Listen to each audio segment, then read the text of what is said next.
Sorunumuz işte burası mermer tozu, tokiler halimiz kalmadı. Ama buna da köpekler zaten hep ilaçla zehirdir. Ama biz 3 senedir bunu zahmet çekiyor.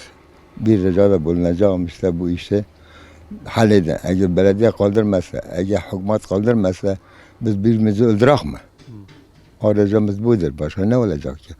Yaz oldu mu toz toprağa oturamayız. Bugün 30 senedir buradayım.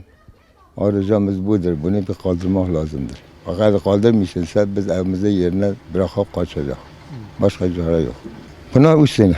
3 sene. Ha, 3 sene. Kaç yıldır buradasınız? Ben buradan 30 yakındır. Ben bazı masaya söyledim, bir şey söylemedi. Üç erkek bir kız geldi, sağlıktan geldi, bir şey oynamadık.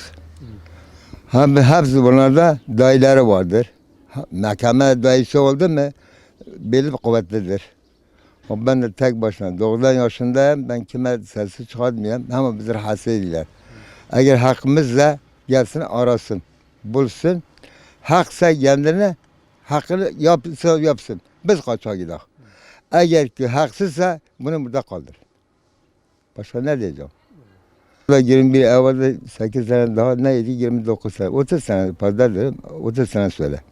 Bu 30 sene evler, bahçeler, çiçekler bütün piknik yeridir. Bu piknik yeri mezar ettiler. Fıstık ağacı zararlı, zeytin ağacı zararlı, çiçeğe kadar zararlı, insana gene zararlı. Eğer zararlı değilse yapsınlar. Eğer zararlıysa gelsin kaldırsınlar. Su bedava.